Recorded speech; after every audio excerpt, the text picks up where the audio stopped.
So look into the camera. So I'm the partner responsible for technology, fintech, and private equity in the firm. Oh, that's interesting. So today, the theme is actually digitization, a catalyst for energy transformation in Nigeria. And for someone like me, I am wondering, okay, so for to mention just two main issues, we know we have SSR's bridge collapse, we know we have aging infrastructure, and we know that, of course, leads us to electrification deficit. So looking at all of this, to my mind, I feel like the problems are bigger than something that technology can solve. But tell us, how is technology going to solve those problems? No, you're right. I agree with you that the problems are huge. I agree with you that the problems are huge. But notwithstanding the problems, technology can still help to mitigate some of the challenges. I'm not saying that government should not do the needful by replacing some of the aging equipment. But pending that, we know that we are struggling to even fund our annual budget. So technology is here to offer temporary solution pending when the investment will start coming. I can give an instance of how technology can assist.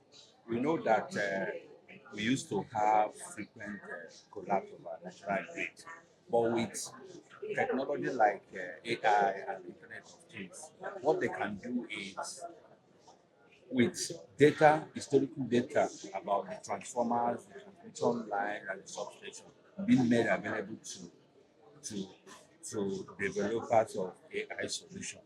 So they can now use this historical data, train them to know when these transformers or transmission lines start having potential faults. So once they start having potential faults, is to trigger the alerts to the appropriate authority for them to see the need to carry out proactive repairs rather than leaving them when they now escalate into major failures. So these are the one way AI can assist. Then again, you can have something like what we call Internet of Things enabled sensors being installed on some of these transformers. So the essence of this is to trigger alerts to the appropriate authority of anytime there is any vandalism on these transformers. So they will trigger the alert because most of the challenges we are having is not just aging equipment, it's also vandalism of this infrastructure. So Internet of Things enabled sensors can help to trigger that alert whenever any vandals are on some of these major transmission lines. So in a nutshell, what we are trying to say here in this event is that we are not saying that solution that we're not saying that technology is the final solution to our problem, but it will go a long way pending when those infrastructure investments will start coming in.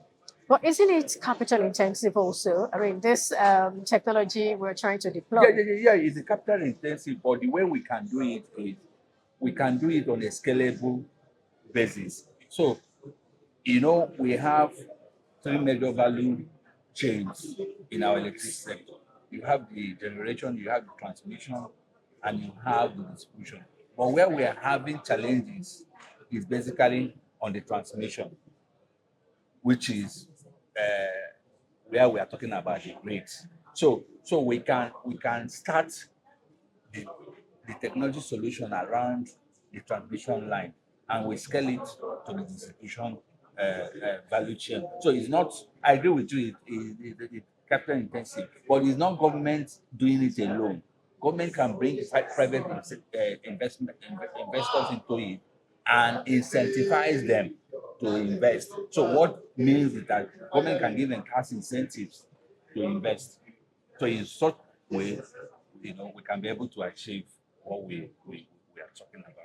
All right. So in this room, away from digitization, in this room, we heard someone ask questions about what we're already experiencing, a situation where we have tertiary health institutions, hospitals, tertiary hospitals not being able to afford the band A tariff. And we're also hearing conversations around the fact that maybe, just maybe, this subsidy thing might be a thing of the past. So Many of the speakers at the panel section spoke. Electricity is a service. Someone must pay for it. And one of the speakers did mention about solar energy.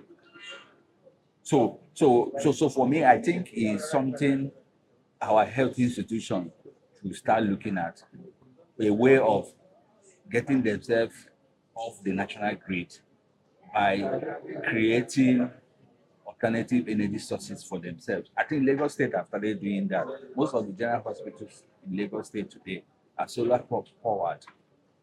Root is a federal health institution. So federal government can start looking in that direction, because depending on national grid for their electricity consumption, it's very expensive. They might not be able to afford it. So solar power projects in the short term is expensive, but in the long term, it is. I can use myself as an example. I in my home today, I have 24/7 power supply.